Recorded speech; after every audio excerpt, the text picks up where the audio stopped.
Luego saltamos al Salmo número 27. Bueno, Javi, Dios le bendiga. Los hermanos que nos visitan de otros lugares, bienvenidos. Las hermanas que nos acompañan de otros lugares, los amigos que nos acompañan. Ahora hacemos una oración por el culto del martes, que Dios nos use, trayendo a nuestros familiares para que el Señor les salve y que también nos use para compartir su palabra. Romanos 12, 1 y 2 y Salmo 27, 1 al 5. Dice la Biblia en el nombre del Señor Jesús, a ver conmigo. Así que, hermanos, os ruego por las misericordias de Dios que presentéis vuestros cuerpos en sacrificio vivo, santo, agradable a Dios, que es vuestro culto racional. No os conforméis a este siglo, sino transformaos por medio de la renovación de vuestro entendimiento, para que comprobéis cuál sea la buena voluntad de Dios, agradable y perfecta. Salmo número 27, del 1 al 5. Jehová es mi luz y mi salvación, ¿de quién temeré? Jehová es la fortaleza de mi vida, ¿de quién he de atemorizarme? Cuando se juntaron contra mí los malignos, mis angustiadores y mis enemigos, para comer mis carnes, ellos tropezaron y cayeron. Aunque un ejército acampe contra mí, no temerá mi corazón. Aunque contra mí se levante guerra, yo estaré confiado. Una cosa he demandado a Jehová, esta buscaré, que esté yo en la casa de Jehová todos los días de mi vida, para contemplar la hermosura de Jehová y para inquirir en su templo. Porque Él me esconderá en su tabernáculo en el día del mal, me ocultará en lo reservado de su morada, sobre una roca me pondrá en alto. Siéntese por favor dándole gloria al Señor. Amén. Así que el comité de oración les pido que nos ayude a interceder por los eventos pendientes. Esta mañana quisiera compartirles el pensamiento: Dios no cambia las circunstancias, pero obra en medio de ellas. Amén. Dios no cambia las circunstancias, pero obra en medio de ellas. Entonces, antes de continuar, ayúdenme a definir qué circunstancia. Se vale hasta que consulte el diccionario, el señor Google. Una situación. ¿Qué más? Algo circunstancial. ¿Una circunstancia qué es? ¿Cómo? Sí, señor. Algo inesperado. ¿Qué más? Algo fortuito u ocasional. Sí, señor. ¿Qué más? Atrévase. Todos vivimos circunstancias a diario. Unas son cortas, otras son más largas. Situaciones casuales, ¿verdad? Entonces, este pensamiento, esta idea, este mensaje me lo dio el Señor yendo para la asamblea. Bueno, hace 8 días, ayer, viajamos. Y les contaba que fue un milagro que el Señor hizo que hubiéramos conseguido los tiquetes, ¿verdad? Y salimos temprano, y bueno, nos vamos de aquí a las 11, almorzamos en la vía para no estar corriendo allá. Y efectivo, almorzamos en Sagún, así que de Sagún a Montería no es mucho tiempo. Íbamos sobrado de tiempo, pero al llegar a CRT, pasando CRT, la vía cerrada.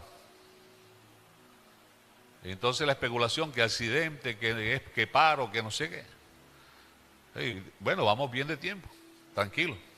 Pero a medida que pasaba el tiempo, ya se iba acercando y teníamos que estar en el aeropuerto a 1 hora antes, porque el vuelo era a las 4. Mínimo 1 hora antes. Y estamos al otro lado de CRT. Y ha de creer usted que nos dieron las 4 de la tarde ahí. El hermano Jorge, el hermano Emilio Pineda y el hermano Ignacio Martínez, que iban conmigo, se bajaron. Yo me quedé en el carro y bueno, Señor, tú nos proveíste este pasaje y lo vamos a perder. Si hay que pagar una multa por quien no llega a tiempo. Y eso no es fácil. Después esperar para ver dónde lo logran embarcar. Porque ya esos pasajes están vendidos. No, que es que está cerrada la vía por una carrera de ciclismo panamericano. ¿Y cuándo han hecho carreras en Córdoba? Si eso no es normal en Córdoba que hagan ciclismo. Pero estaba cerrada la carretera. Y oiga, yo dije, Señor, muéstrame que estás conmigo, muéstrame tu favor, haz algo. Ya con el tiempo no nos daba para llegar a la hora fijada. Pero yo no sé qué hizo Dios, si fue que cargó el carro, yo no le puedo explicar, pero Él sí hizo algo. Y ahí me vino este mensaje. El hecho es que cuando llegamos al aeropuerto, bajándonos del automóvil, en el altoparlante sonó el nombre: Libardo Figueroa, Jorge Díaz, Ignacio Martínez y Emiro Pineda, último llamado. Oiga, lo bueno es que ya el hermano Juan nos había hecho acá el check-in, y así que no había que hacer más nada sino presentar el documento y listo. Y yo iba al avión pensando, y caramba, ¿cómo es esto? Y me vino el texto este de Romanos, estos dos textos. Porque nosotros los cristianos somos muy románticos. Volvemos a Romanos 12:2. Y le voy a decir en qué somos románticos. Oye, Romanos 12:2. No os conforméis a este siglo, sino transformados por medio de la renovación de vuestro entendimiento. Cuando somos transformados en la renovación del entendimiento, entonces se nos abre una nueva dimensión. Ojo con el párrafo siguiente: para que comprobéis, o sea, algo que es comprobable, cuál sea la buena, subraya esa palabra, buena voluntad de Dios. Segundo, agradable, subráyala también. Y tercero, perfecta. Entonces asociamos nuestra vida cristiana a un idilio, a algo como casi mágico, un mundo tan subreal que, por ejemplo, el que está casado y tiene una discusión con la esposa y dice: ¿sería que no era la voluntad de Dios que me casara con esta mujer? O ella dice: ¿será que Dios se equivocó y este no era mi marido? Porque pensamos que por ser cristiano, por ser hijo de Dios, esas cosas no se van a presentar. Y nos imaginamos un mundo de rosas y olvidamos que en las rosas también están y se me esconden las abejas y las que no son abejas, y hasta las hormigas llegan por ahí, ¿verdad? Entonces, como claro, somos hijos del Dios sublime, todopoderoso, pensamos que todo va a salir bueno, agradable y perfecto. Entonces, cuando nos llegan los momentos desagradables, pensamos que no, que eso no viene de la voluntad de Dios. Ay, sería que no era la voluntad de Dios que nos fuéramos en el avión. Ay, sería que no era la voluntad de Dios que nos fuéramos que fuéramos a la asamblea. Por eso, cuando uno vive en ese mundo subreal, ese mundo ficticio, ese mundo de Narnia, pero el mundo, la vida cristiana es real, se vive aquí en la tierra. ¿Oyó? Se vive aquí con situaciones, con adversidades. Y luego, si miramos el Salmo 27, ¿cómo es que empieza diciendo? Si Jehová es mi luz, ¿dónde se ve mejor la luz? ¿En el día o en la noche? Entonces quiere decir que en la oscuridad es donde yo veo que la luz me sirve, que me van a llegar momentos oscuros. Jehová es mi luz. ¿Y qué hace en medio de la oscuridad? No, pero ahí dice: y mi salvación. ¿Salvación de qué? Si ya yo soy salvo. Pero también nos salva de momentos difíciles. Ay, hermano, es que yo tanto orarle al Señor y ahora me toca operarme. ¿Será la voluntad de Dios que yo me opere? Ay, hermano, y si se me infecta la herida que el señor fulano le pasó. Si Dios quiere que te opere, te va a operar, porque si Él quiere usarte para glorificarse y que los médicos lo conozcan a Él, y tú eres el elemento escogido, aunque te duela la cuchilla, aunque después que se te pase la anestesia no vas a sentir que es agradable ni que es perfecta, sino que vas a sentir el dolor con la inflamación, con la temperatura de acá. ¿Por qué pensamos que la voluntad de Dios es buena? Entonces no me puede pasar nada malo. Que es agradable, que no me puede pasar nada desagradable. Y que además es perfecta. Pero tú y yo vivimos en un mundo imperfecto. Tú y yo somos imperfectos. O sea, hay que mirar a ver de dónde, cómo es que marca eso, cómo es que cuaja esa idea para que sea realmente como Dios quiere. Entonces, mirando eso y pensando en esos detalles, el salmista dice: Jehová es mi luz y mi salvación, ¿de quién temeré? Jehová es la fortaleza de mi vida, ¿de quién he de? O sea, habrá personas indicadas para atemorizarme. Y si yo vivo la vida cristiana en el plano humano, me van a atemorizar. Pero si la vivo en la primera palabra, Jehová es, no era ni va a ser, es tiempo presente continuo, entonces no me podrán atemorizar. En medio de eso, una cosa he demandado a Jehová, no que cambie la circunstancia, porque ahí uno de nuestros problemas, como dice uno de nuestros comunes hermanos, es ahí el meollo del asunto. ¿Cuántas veces usted y yo hemos llegado al templo en una situación adversa, en una circunstancia de apretura en lo económico? Y le pedimos, Señor, cambia esta situación, Dios mío, ayúdame, ya yo no puedo más. ¿Alguna vez ha tenido alguna dificultad económica? ¿Cuántas veces hemos llegado con una circunstancia adversa en la salud? Y ya ni el diclofenaco, que es la mano bendita, ni el ibuprofeno, que es cúralo todo, ya no nos hace efecto. Ay, Señor, sáname, Dios mío, ayúdame. Yo he orado por otro y ser sanado y yo no me sano. Y el problemita ahí. Situaciones adversas en lo emocional, en lo espiritual, en lo económico, en lo laboral, en muchas áreas de nuestra vida. Y clamamos y lloramos, ayunamos, vigilamos, cantamos delante de Dios para que cambie la circunstancia en la que estamos inmersos. Pero nada, parece que las cosas empeoran. ¿Usted no ha vivido eso nunca? Pues le tengo noticia esta mañana. La idea es que al terminar la escuela, su fe esté un poco más madura, usted esté más afianzado en las promesas y pueda mirar la vida con otra óptica. ¿Oyó? ¿Cómo es que es el tema de esta mañana? Ajá. Dios no cambia la circunstancia, pero actúa en medio de ellas. Número 21, libro de los Números, capítulo 21. Vamos a mirar que en la Biblia se repite vez tras vez. Gente que le pidió al Señor, cámbiame las circunstancias en las que me encuentro. Y Dios no la cambió. Pero sí les escuchó y obró. Esta es una de ellas. Jehová, no, es número 21. Muy bien, gracias.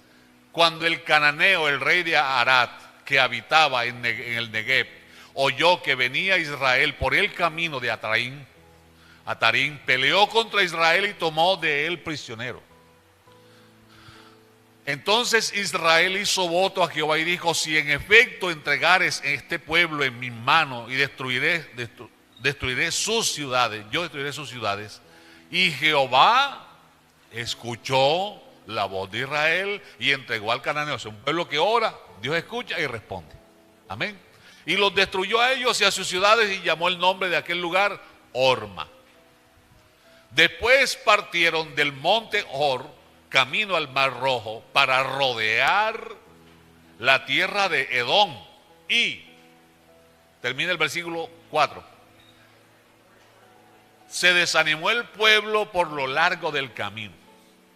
Para que me entienda mejor, estamos en Corozal, vamos para Cartagena, arrancamos, llegamos a Los Palmitos, ahí peleamos, pasamos, llegamos al Bongo y en el Bongo Dios nos dice, por aquí no puedes pasar, tienes que rodear, porque Edom son los descendientes de Esaú, el hermano de Jacob, y Dios le dijo, con ellos no vas a pelear, tienes que rodearlo. Y entonces, ¿por dónde agarramos para no pasar por el Bongo? Y tenemos que ir a Cartagena. Esa es una opción. Pero es que no podemos pasar por el Bongo, amigo. O nos regresamos, por aquí entramos por Morroa, salimos a Cincelejo, agarramos la vía aquella. Esa es una opción. O por Chalán. No, pero Chalán está a aquel lado. Chalán está a aquel lado del Bongo, no me haga trampa. O por aquí, nos vamos por aquí por... Exacto. Atravesamos por aquí por la Galera, ¿cómo se llama? Granada, por allá por San Andrés Mosquito y salimos por allá. Ahí solo hay trocha por otras partes. Pero ¿cuánto nos demoramos?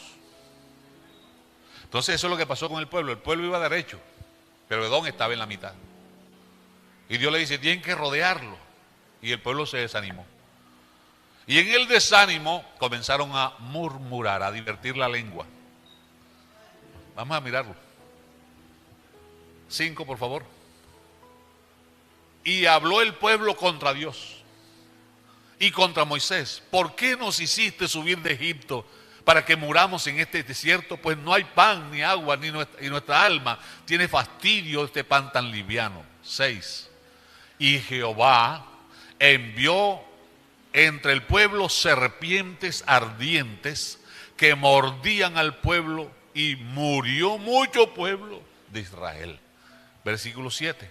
Entonces el pueblo vino a Moisés y dijo: hemos pecado por haber hablado contra Jehová y contra ti.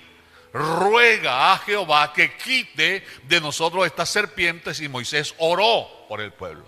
¿Qué está pidiendo el pueblo? Vamos a orar que Dios cambie la circunstancia. Esto es circunstancial, pero es de muerte. Y de hecho dice la Biblia que muchos murieron. Y allá hay otros presos. O sea, ya nosotros no vamos a orar. Ora tú para que Dios cambie la circunstancia. ¿Qué hace Dios? ¿Cambió la circunstancia? Vamos a mirar. Versículo 8. Y Jehová dijo a Moisés: hazte una serpiente ardiente y ponla sobre una asta, y cualquiera que fuere mordido y mirare a ella, vivirá. Se mire que Dios no cambia la circunstancia. ¿Qué pasó con la serpiente? ¿Se fueron o quedaron ahí? No, no se fueron, ahí quedaron. Él pudo haber hecho así y que se murieran todas. O como acabó con las plagas en Egipto. Pero las dejó. Pero en medio de la serpiente obró. Porque las circunstancias Dios no las cambia, porque en medio de ella nos ayuda a crecer. Nos cambia, nos quita una venda de los ojos y nos deja ver más lejos. Nuestra fe madura y se afianza. Entonces quien pasa una prueba, quien pasa una circunstancia, como a Dios le agrada, no es el mismo. Después de la circunstancia es un creyente distinto. O sea, Dios no quita la serpiente, pudiendo hacerlo, pero no lo hizo. Pero proveyó una solución. Así que el pueblo se acostumbró. Imagínese usted metido en la hamaca ahora después de escuela, y cuando se despierte tiene una serpiente enroscada en el pecho.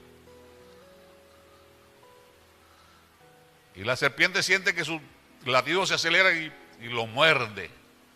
¿Qué tiene que hacer usted en ese momento que había que hacer? Entonces Dios empieza a enseñarle primero a obedecer. Si lo mordió la serpiente, hay un solo lugar a donde ir. No te sirve la contra del indio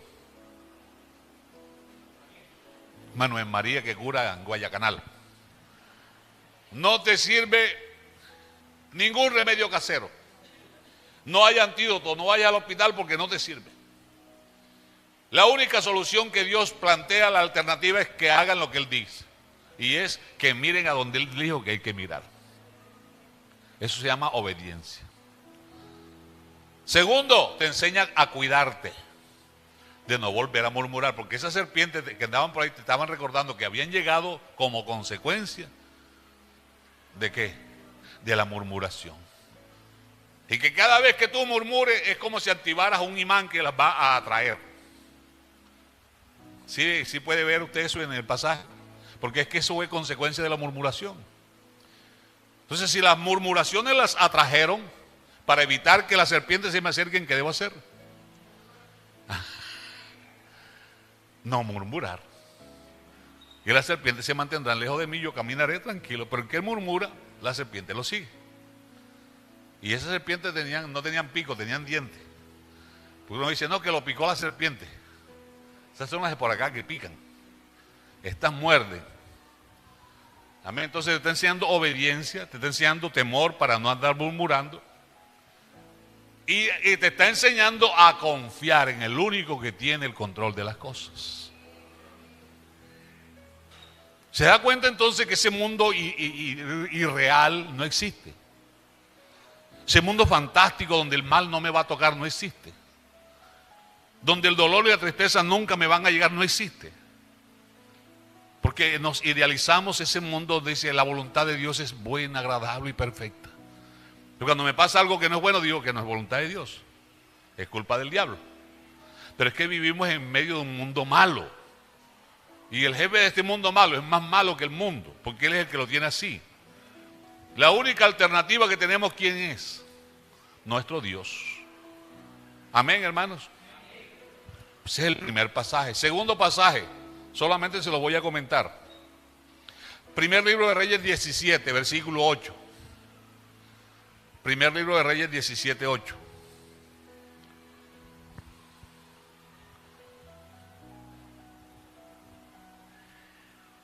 Ahora vamos a mirar, vamos a armar entre todas las circunstancias que vive esta mujer. Vino luego a él palabra de Jehová diciendo: levántate, vete a Sarepta de Sidón y mora allí. Punto y coma. He aquí, yo he dado órdenes allí a una mujer viuda que te sustente. Dios interviniendo, Él en primera persona, yo he dado órdenes. No dice yo le mandé a decir. No, yo he dado órdenes a una viuda, a una mujer viuda de Sarepta. Y viene un pasaje por allá que dice: en los tiempos de Elías había muchas viudas en Israel, pero no fue enviado sino a una extranjera. Pero quiere decir que en Israel habían viudas que tenían ganado, que tenían finca, que tenían plata. Y Dios lo mandó a una viuda extranjera y pobre, para mostrar que Él tiene el control. Amén. Bien.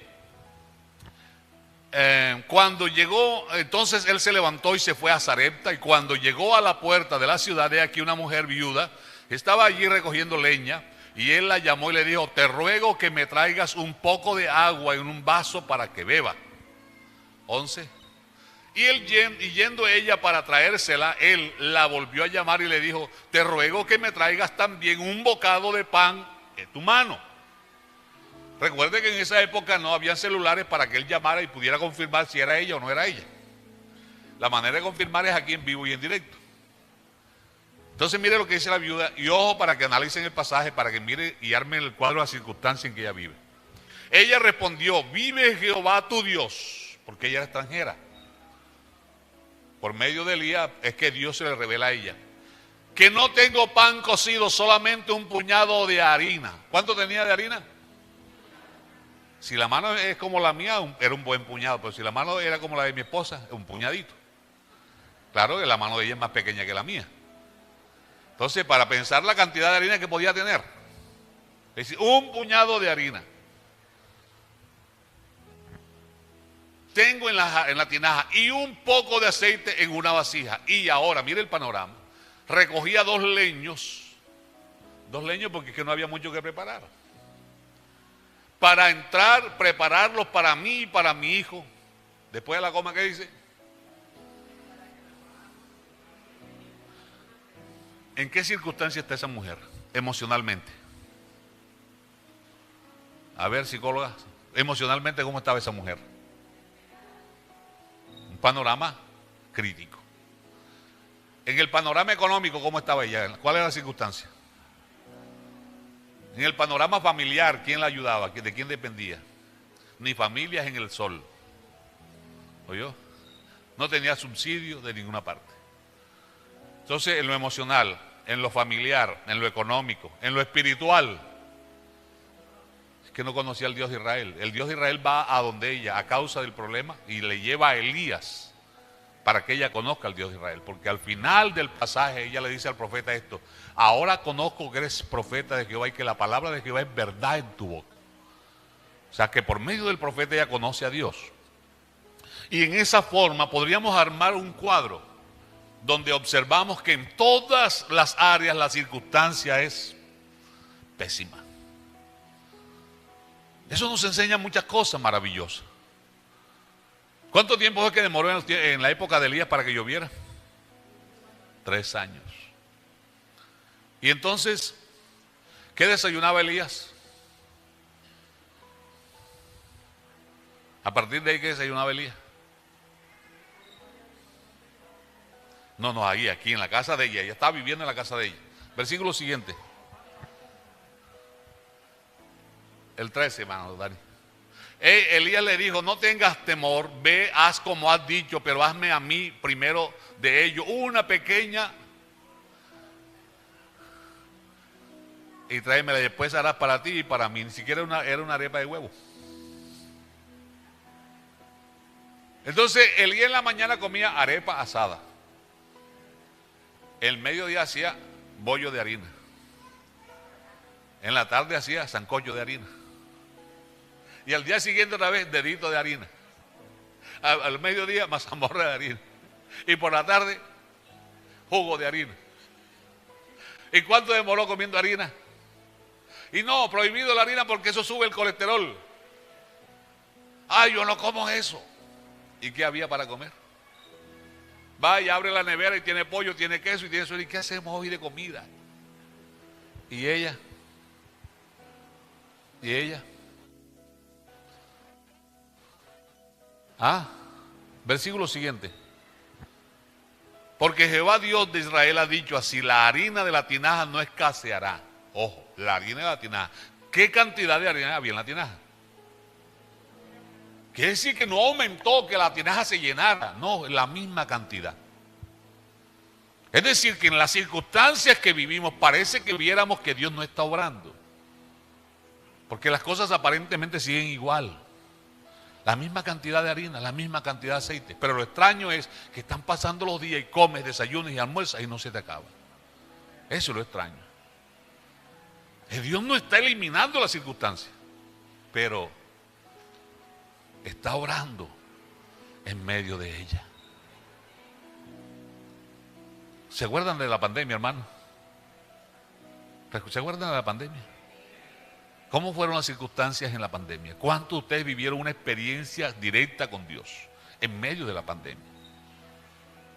Y oramos y la pandemia no se pasó cuando oramos enseguida, a su tiempo pasó. Pero en medio de la pandemia, ¿obró Dios o no obró Dios? Es que es el Dios de la Biblia. Ya les dije, en ese viaje, yo no sé, hermano, geográficamente y por tiempo no nos alcanzaba. Con todo que el conductor pusiera, el vehículo siguiera a 120 kilómetros por hora, no nos alcanzaba. Porque había que hacer un recorrido bastante dispendioso y unos desvíos y unas cosas. Y nos hubiera detenido la policía si diéramos la velocidad. Pero yo no sé, lo que sí sé es que Dios obró. Y llegamos a tiempo. Aunque llegamos a Armenia a las 12 de la noche. Pero llegamos. Y muchas veces tenemos un viaje planeado y le oramos al Señor y comienzan a presentarse adversidades y enseguida cuando vemos lo negativo, ¿qué es lo primero que decimos? No era la voluntad de Dios. Ay, hermano, es que este hijo me salió rebelde. ¿Sería que no era la voluntad de Dios que yo tuviera hijo, hermano? Ay, es que esta ayuda mía me salió, no salió ayuda idónea, sino ayuda pelionia. ¿Sería que no era la voluntad de Dios, hermano? Ay, hermano, es que estoy cansado. Yo no sé si es que me equivoqué de marido, que ese marido mío ronca como un león. ¿Sería que no era la voluntad de Dios? Mire, hay cosas tan hermosas en Dios. Él dice: mi paz os dejo, mi paz os doy. Yo no os la doy como la da el mundo. ¿Cómo es la paz del mundo? ¿A qué llama el mundo paz? Dos opciones. Uno, ausencia de la guerra. Ahí hay paz. Dos, final de la guerra.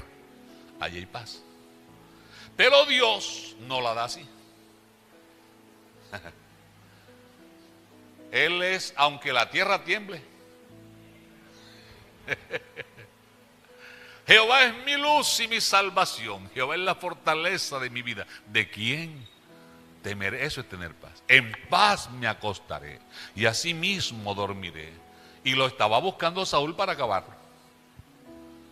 Y él le había pagado a unos mercenarios para matar a David. Y él dice: en paz me acostaré y así mismo dormiré. Entonces, ¿cómo es la paz que da Dios? No. Es paz en medio de la guerra. ¿Oyó? No es la ausencia de la guerra. No es el final de la guerra. No, es que en medio de la guerra de este mundo, nosotros tenemos paz en Él. Porque Él está en nosotros y nosotros en Él. Entonces, note que no es la ausencia de las cosas de este mundo, sino en medio de la problemática de este mundo. Entonces dice la Escritura que este caballero y esta dama demoraron comiendo aceite y harina.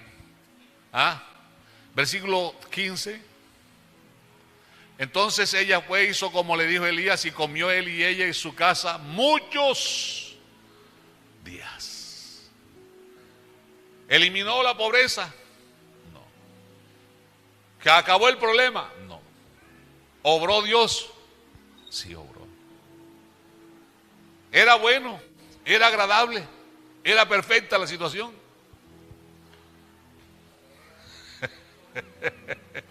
Ay, hermano, arepita asada, el mediodía mazamorrita y la tarde.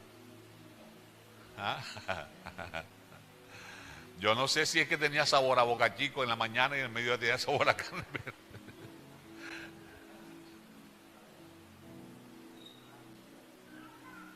¿Sabes cuál es la comida más sabrosa? Cuando uno tiene hambre.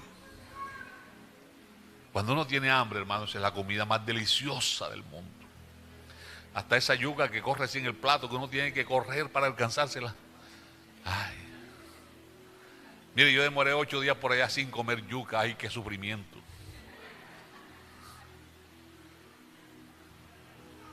Ay, sí, es que a mí me gusta la yuca. Yo fui criado con yuca, yo no conocí alimentos de bote ni de caja. Plátano rallado y cuando pude comer yuca, yuca con suero. Ahora imagínense todo ese tiempo el mismo menú. ¿No será que nos falta ser un poquito más humilde en ese sentido?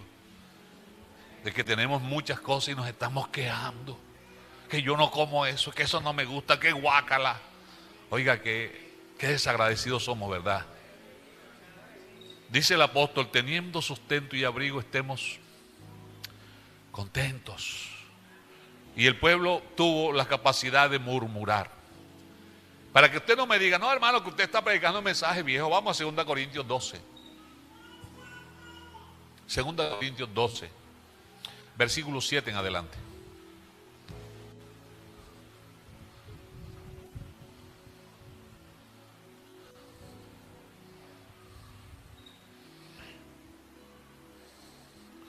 (12:7) Bien. Para que la grandeza de las revelaciones no me exaltase desmedidamente, me fue dado un ¿qué? ¿Y eso qué será? Una felicidad, una medalla, ¿verdad? Un trofeo, un don. Me dieron un aguijón en mi carne. Y el apóstol metafóricamente dice, ¿un mensajero de quién?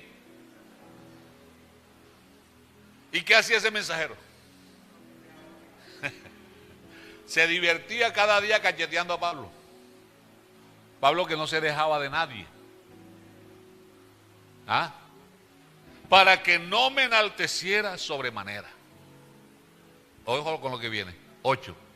Respecto a lo cual 3 veces he rogado, ni siquiera he orado, rogado, suplicado al Señor que me lo quite, o que lo quite de mí. Respuesta, ¿cuál? Versículo siguiente. Y me ha dicho, primera vez que oró, tal vez ayunó, se humilló, lloró, Señor, quítame este aguijón, Señor, por favor. Le llegó el mensaje, primera respuesta, negativo, negativo, no te la voy a quitar. Pasó un tiempo, volvió otra vez y sintió el rigor de aquel aguijón y el dolor y la humillación. Sabrá Dios en qué manera el apóstol vivía su situación. Y volvió de nuevo y clamó al Señor, se humilló y suplicó al Señor. Y el Señor le dice, no te la voy a quitar, bástate en mi gracia. Y 3 veces dice que rogó. Y cambió el Señor la circunstancia.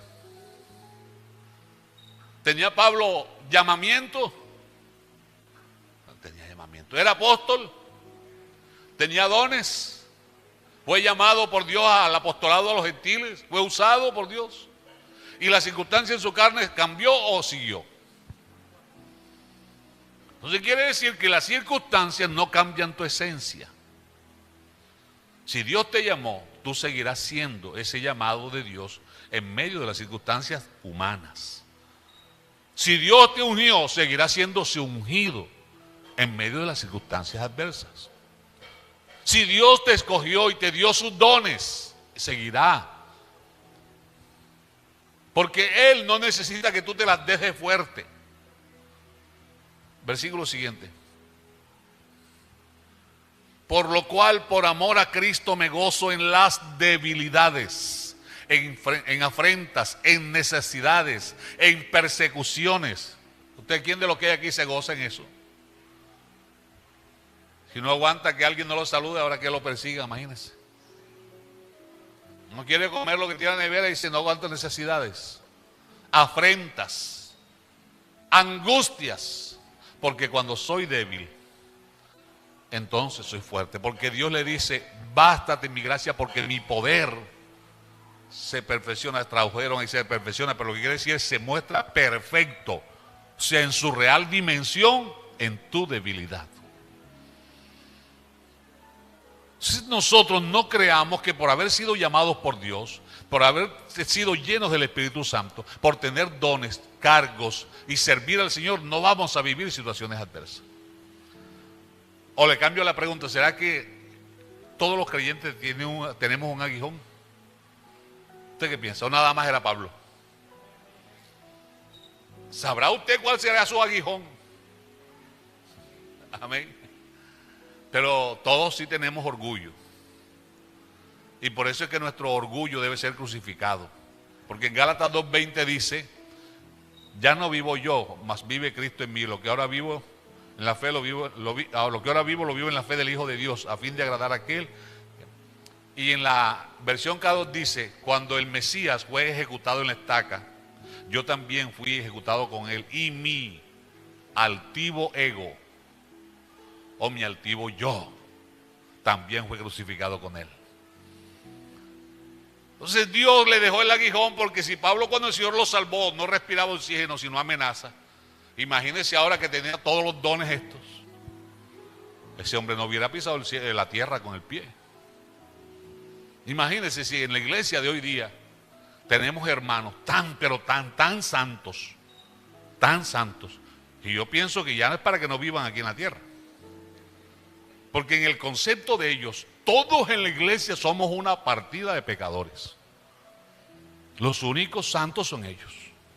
Pues ya no es para que vivan aquí en la tierra. Pero para eso Dios nos deja el aguijón, para desinflarnos el globo y acordarnos que estamos viviendo aquí en la tierra.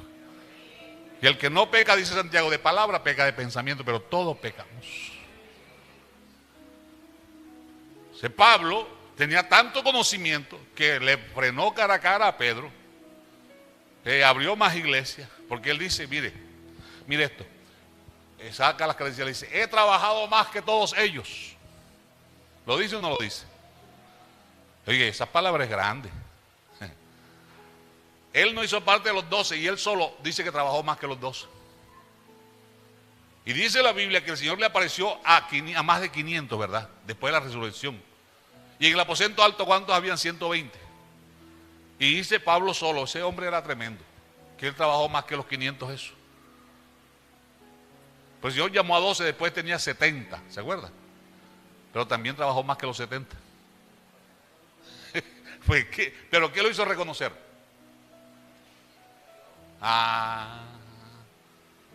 ¿Qué sería lo que lo hizo refrenar así de pronto? Algo que se llama aguijón. ¿Sí? Porque mire para dónde iba. ¿Para dónde iba ya? He trabajado más que todos ellos, en cárceles, en persecución, en peligro. Sintió el pullón del aguijón, pero no. La gracia de Dios en mí, porque le había dicho, bástate mi gracia. Dios no cambia las circunstancias, obra en medio de ellas. Oraba Pablo por los enfermos y se sanaban. Resucitaba muertos. Lo conocía en el mundo del infierno, los espíritus. A Jesús conozco y sé quién es Pablo. Era reconocido, ¿no? Tenía capacidad para meterse ante el rey y hablarle el evangelio donde usted lo mire. ¿Dejó de ser humano? No, hasta que se murió. Dios no va a cambiar las circunstancias. pero va a obrar a tu favor en medio de ellas. Mire, hermano, puedo pasarme toda la mañana aquí. Miren, ustedes lo vamos a echar al horno de fuego porque no adoran a mi Dios. Y ese era uno de los dioses más bravos de Babilonia, el dios fuego. Y la máxima expresión de adoración de ellos era cuando ese horno era recalentado. Sí, era la máxima ira de ese dios. Y dice la Biblia que el rey mandó a calentar ¿cuántas veces? O sea, que el dios ese de Babilonia estaba que botaba candela por la boca. Literalmente, ¿no? Dice que tomaron a los jóvenes hebreos y los arrojaron allá, y los verdugos fueron devorados. ¿Y a los hebreos qué les pasó? ¿Evitó Dios que cayeran al fuego? ¿Evitó Dios que los enjuiciaran? ¿Podía hacerlo? Claro que podía hacerlo. Pero Él no cambia las circunstancias. Ahora, ¿obró Dios a favor de ellos? Ahí está la diferencia. Lo mismo le puedo decir del de los leones. Lo mismo le puedo decir de David y de todos los personajes bíblicos.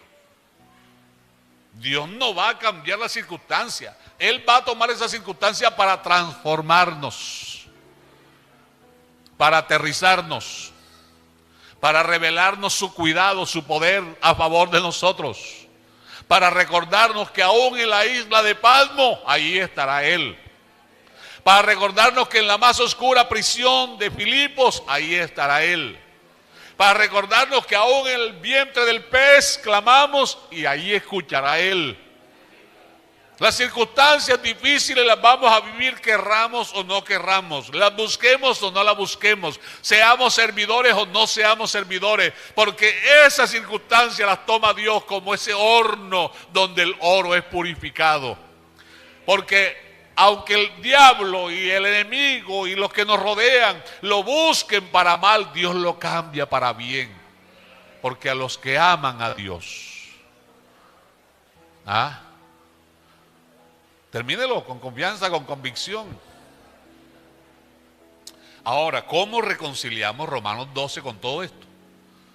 Que la voluntad de Dios es buena, que la voluntad de Dios es agradable. ¿Qué agradable hay que lo arrojen a un horno de fuego? ¿Qué de agradable hay que lo lancen a uno a una cueva de leones con olor a estiércol de león, a orín de león, con aliento de león, con hambre de león? Qué de hermoso, qué agradable y qué perfecto hay ahí. Qué de hermoso y qué de agradable hay en las prisiones de Pablo, de las persecuciones de Pablo. Qué de hermoso y agradable hay en el aguijón de Pablo, dígame a ver. Qué hermoso, qué agradable y qué delicioso vivió la viuda de Sarepta.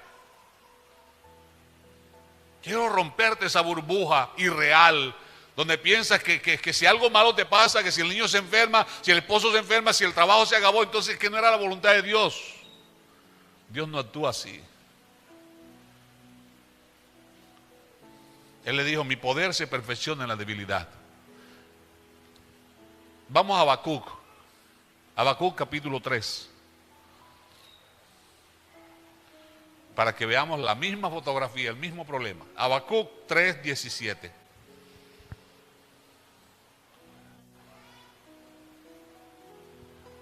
Aunque no haya tinto en el pocillo, aunque no haya agua en la botella. ¿Qué dice el profeta? Aunque la higuera no florezca, ni en las vides haya frutos, aunque falte el producto del olivo, y los labrados no den mantenimiento, y las ovejas sean quitadas de la majada, y no haya vacas en los corrales. Con todo yo me alegraré en Jehová y me gozaré en el Dios de mi salvación. Regresamos al versículo anterior. El profeta Habacuc escribe a Israel antes de que Babilonia invadiera Israel. Y Dios le dice: Israel va a ser invadido y arrasado por los babilonios.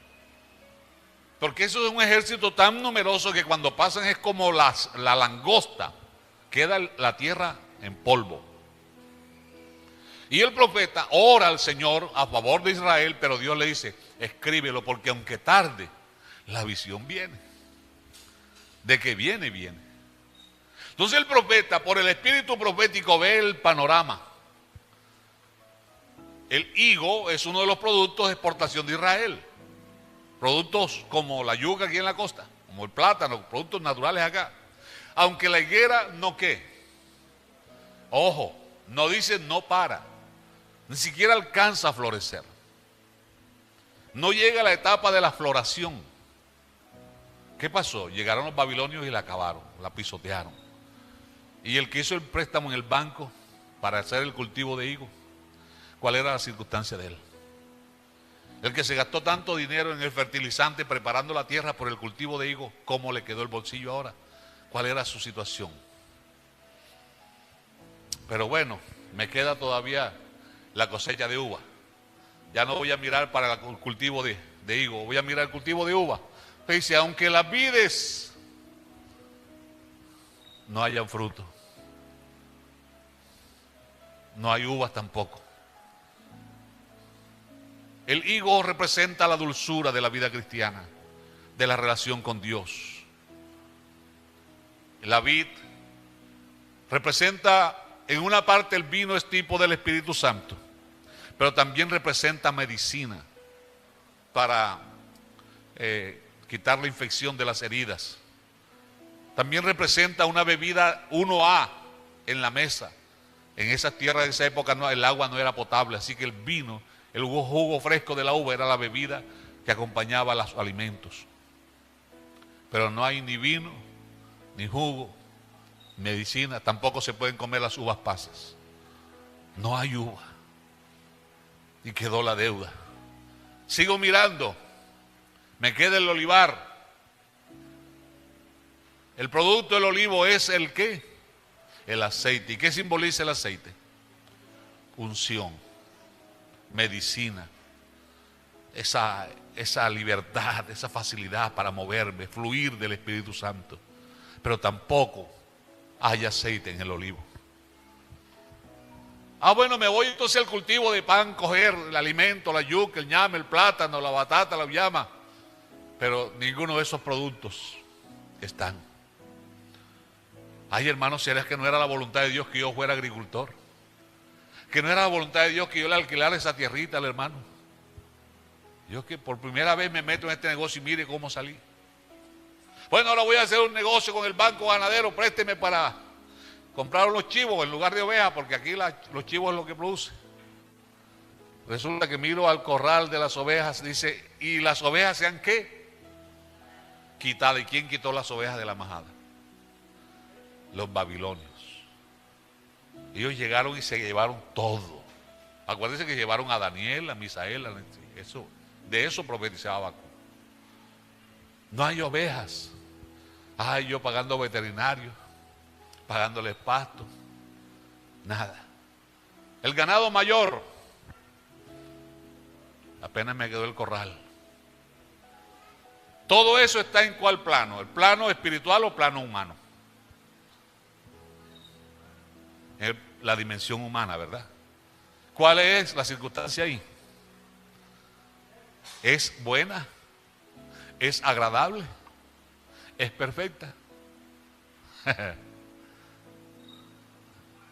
¿Ah? ¿Cómo así entonces que el versículo siguiente dice eso que parece que no encajara? Con todo eso, sabiendo todo eso, o en medio de todo eso, versículo siguiente. Con todo que no hay uva, que no hay higo, que no hay aceite, que no hay ovejas, que no hay vacas.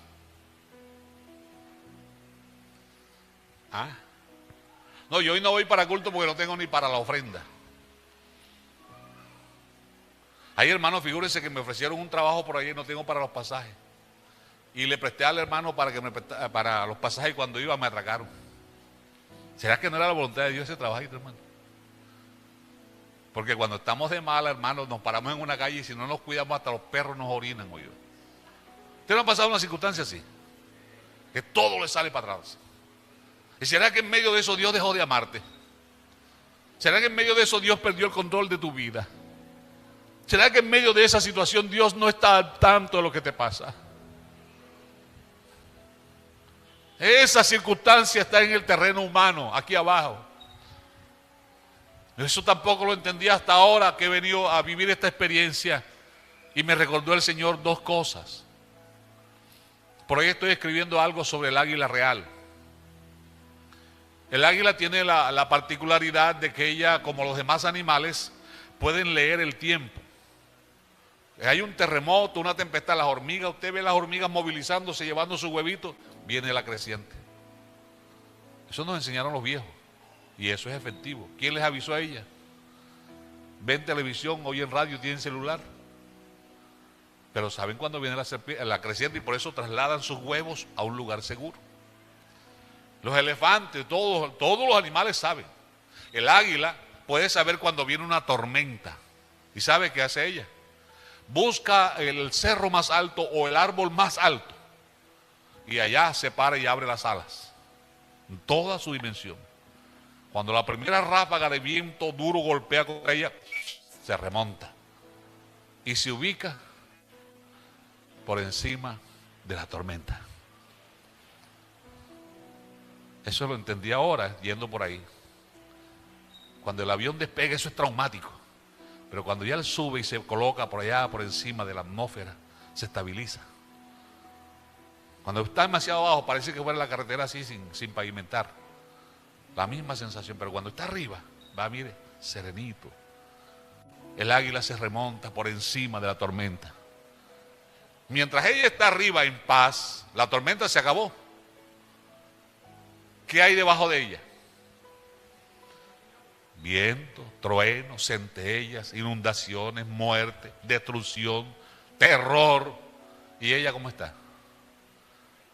Mi paz os dejo, mi paz os doy. Torre fuerte es el nombre de Jehová. A él correrá el justo y será levantado. Habacuc usa la figura de otro animal. Versículo siguiente. Jehová el Señor es mi fortaleza. Mi fortaleza no es lo que tengo en el banco. Mi fortaleza no son las cabezas que tengo en el corral. Mi fortaleza no es el trabajo o el título. No, mi fortaleza es Jehová. El cual es Él, mi fortaleza, el cual hace mis pies como de siervas. Hay siervas. Es lo que conocemos hoy como, y le dejo la tarea de paso para que usted en la casa ahora que llegue, busque en Google o en YouTube, donde usted quiera, la cabra montés. ¿A dónde es capaz ese animal de subirse? Allá no la persigue ningún felino, ni la serpiente, ni el cazador, ni el oso, ni el guepardo, ni el lobo, ni la hiena, porque ella es capaz de escalar terrenos imposibles. ¿Oyó? Entonces dice el profeta: Jehová el Señor hace mis pies como de sierva, adaptados, como las patas del camello adaptados al desierto. El cual hace mis pies como de sierva y en mis alturas. ¿Y qué habrá más alto para el cristiano que su Dios? ¿Qué refugio más alto podrá encontrar el cristiano que en su Dios? ¿Ah? El salmista dijo: alzaré mis ojos a los montes, pero de los montes no viene mi socorro. Mi socorro viene de Jehová, que hizo los cielos y la tierra. La circunstancia en la tierra, ¿cuál es? Crítica, muerte, terrorífica. Dios no la cambia, pero obra en medio de la circunstancia. Él dice: los muchachos se fatigan, se cansan, los jóvenes flaquean y caen, pero los que esperan no en Jehová, porque Jehová el Señor es mi fortaleza. Ellos recibirán nuevas fuerzas, caminarán, no se cansarán, correrán y si toca, abre las alas como el águila, como las águilas volarán. No esperes mejores gobiernos, no esperes mejores circunstancias en esta tierra. Va de mal en peor, porque lo que debemos hacer no lo estamos haciendo. El Señor nos ha dicho que si queremos vivir días buenos, ¿qué tenemos que hacer por los gobiernos? Pelear por colores, pelear por ideas, defender en Facebook ideales. Si quieres vivir días buenos y sosegadamente, orad por los gobiernos, por los que están en eminencia, para que Dios actúe. Oramos por los gobiernos, pero si nos peleamos unos con otros, nos decimos unas cuantas verdades por ahí de vez en cuando, ¿verdad? Porque creemos que así vamos a arreglar el mundo. El mundo de la tierra está bajo ¿quién? El maligno. ¿Y a dónde lo va a guiar? ¿Qué espera este cielo y esta tierra? El fuego. El fuego. Entonces no esperes que la circunstancia aquí Dios te la va a cambiar. Pero cuando nos remontamos a Él, porque en Él es que estamos completos, entonces sabemos que no somos de aquí. Entonces entendemos a Job, noticia tras noticia, calamidad tras calamidad, pero Jehová Dios, Jehová quitó, sea el nombre de Jehová bendito. ¿Oyó? Ya estaba Pablo a punto de que le cortaran la cabeza y dijo: he peleado la buena batalla, he acabado la carrera, he guardado la fe, por lo demás me espera. No me importa lo que queda aquí, no, yo pienso en lo que me espera. ¿Estaba mirando lo terrenal o estaba mirando lo celestial? A Esteban le estaban cayendo las piedras y él estaba pensando lo terrenal o lo espiritual. Veo los cielos abiertos y a Jesús sentado a la diestra de la majestad de las alturas. Y luego dice: Señor Jesús, recibe mi espíritu. ¿Qué nos manda la Biblia? Que pongamos la mira en las cosas que se ven o en las que no se ven. ¿Cómo fue que se sostuvo Moisés? Entonces, ¿por qué nosotros queremos tener éxito de otra manera? Hermanos míos, Dios no va a cambiar las circunstancias. Por más que ores, por más cargos que tenga, por más don fulano o doña fulana que sea, no lo va a cambiar. Pero en medio de esas circunstancias te va a enseñar a que aprendas a depender de Él. Te va a enseñar a confiar que Él tiene el control. Te va a enseñar que Él te va a proveer. Donde estés, allá llegará el cuervo con la provisión. No tendrás que andar velando, pidiendo. No. Allá llegará la provisión, porque tú aprenderás que cuando oras a tu Padre en secreto, tu Padre te recompensará en público. Colóquese de pie, por favor. Yo no sé si esta mañana hay alguien aquí que piense que vino por última vez, porque su situación económica es tan precaria, su circunstancia económica es tan mala, que no ofrendo porque no tengo, que no diezmo porque no tengo, no me alcanza. Y el que está por arriba de todo, el dueño del dinero, dice: pruébame a ver. Pruébame a ver si no soy capaz de abrirte las ventanas de los cielos y derramar sobre ti. Porque es que la excusa que estás poniendo no es correcta. Es una excusa diabólica, mundana. Porque la mujer de Sarepta pudo haber dicho: no te voy a dar, porque eso es irresponsabilidad, de quitarle lo mío para dártelo a ti. Ahí es donde la fe nos hace diferente. Ahí es donde la fe te ayuda a dar el paso hacia lo alto. Es donde la fe te ayuda a salirte de la barca para comenzar a caminar sobre el agua, solo mirando a aquel que está por encima de la tempestad. Él no calmó la tempestad, caminó por encima de la tempestad. ¿Hay algún hogar esta mañana en tempestades? Una pareja a punto ya de no darse una oportunidad más. Se encuentra conmigo un joven con intenciones o inclinaciones suicidas. ¿Se halla aquí acaso esta mañana? Yo no he hablado con nadie, no he llamado a la junta. Ya le dije, este mensaje me lo dio el Señor cuando iba apenas para la asamblea. Pero arde todavía la palabra en mi corazón. Aquí está el Dios que obra en medio de las circunstancias. Aquí está el Dios que puede tomar una enfermedad, la enfermedad más dolorosa, y glorificarse. Puede que no sea con la sanidad, pero a través de ti que conozcan a tu Dios. Porque muchas veces limitamos sanidad solo a lo corporal, pero un corazón sano, un alma sana, aunque el cuerpo esté deshaciéndose, ese corazón tiene paz en Dios. ¿Alguien aquí le tiene temor al futuro? ¿Le tiene temor al mañana? ¿Teme dar un paso más porque no sabe? Tú no sabes, pero Dios sí sabe. Y a Él le agrada que confiemos en Él. Invito a alguien más que venga. Solo tú sabes lo que pasa. Solo tú sabes la realidad. Él conoce las lágrimas de tus oscuras noches. Él sabe lo que hablas cuando estás solo. Él sabe lo que te dice. Sabe lo que te pasa, lo que vives. Tú tienes facilidad para remontarte, para ponerte por allá inalcanzable, más allá de la tempestad, más allá de los devoradores de la tierra. Remóntate a la roca que es más alta, a tu Dios. Sigo esperando a alguien más. En el nombre de Jesús.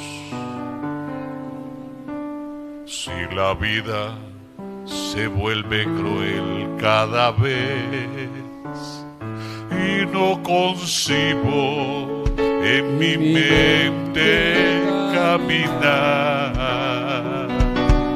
si por momentos pienso no seguir, cuando parece que todo acabará, cuando yo siento que la sombra avanza más y estoy a punto y piensas que ya se acabó todo. ¿Qué haces ahí, hermano? ¿Qué haces entonces? Clamo a Dios con la fuerza, claro, con la del alma, porque en el cuerpo ya no quedan fuerzas. Con la fuerza del alma. siento que me da. Aleluya. Y con Cristo vivo en Dios, proseguiré.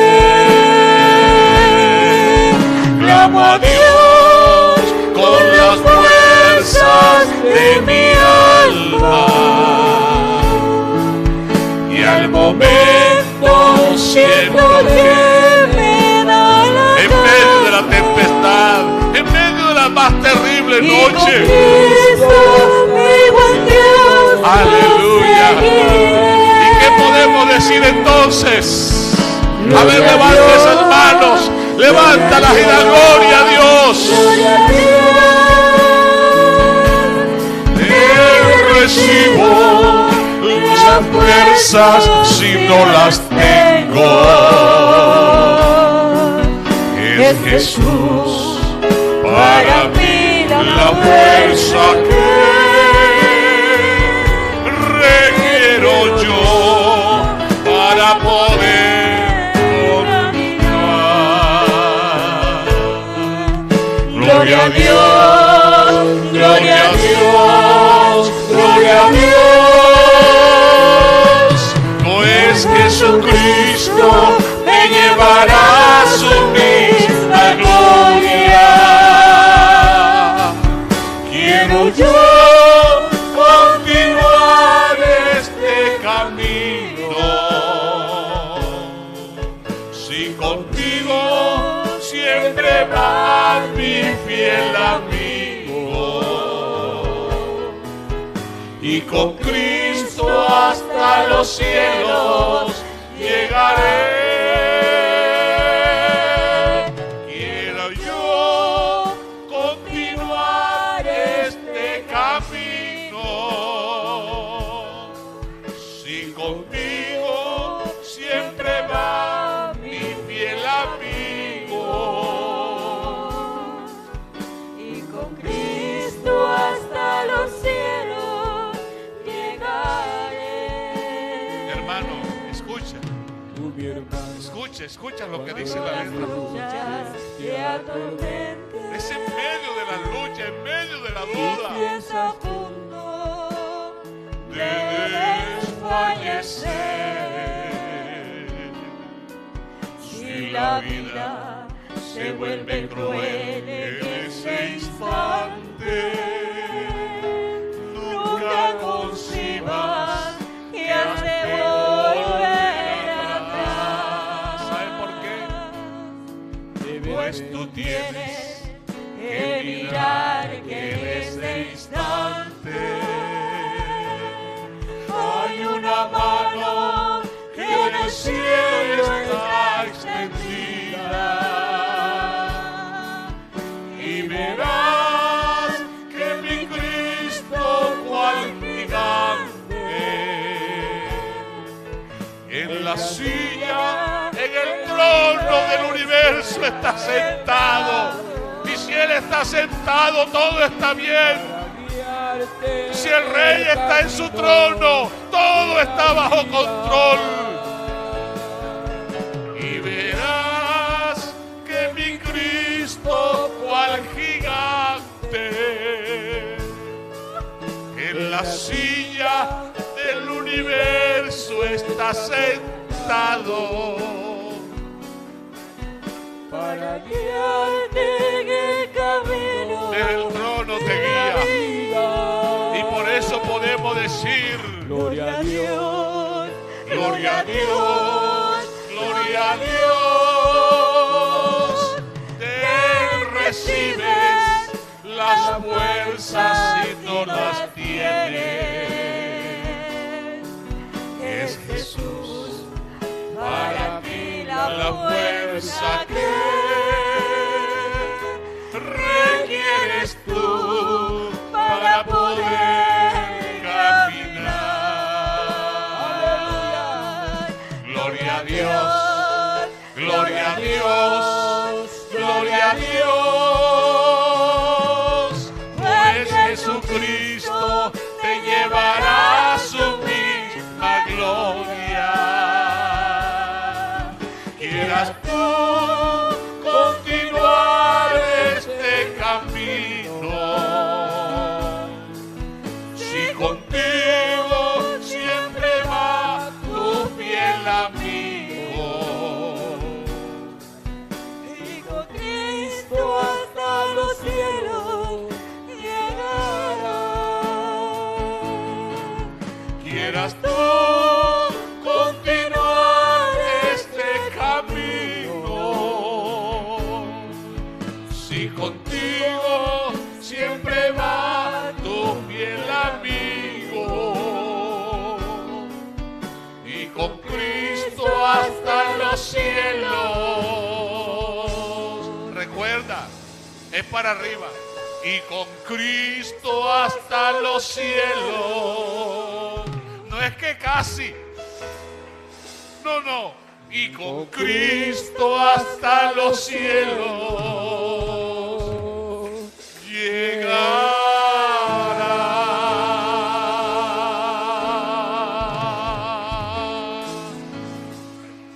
Señor mío y Dios mío, si tú no nos guardaras, si tú no fueras nuestro Dios, ya no estaríamos aquí. ¿Cuántos hay esperando vernos derrotados? ¿Cuántos hay esperando vernos destruidos? Las circunstancias dolorosas, tristes que cruzamos, cada día nos hacen conocerte más y mejor, oh Padre. Al punto que hoy estamos dispuestos a perseverar contigo. Oh, escucha esas lenguas, escucha ese llanto. Escucha a tus hijos.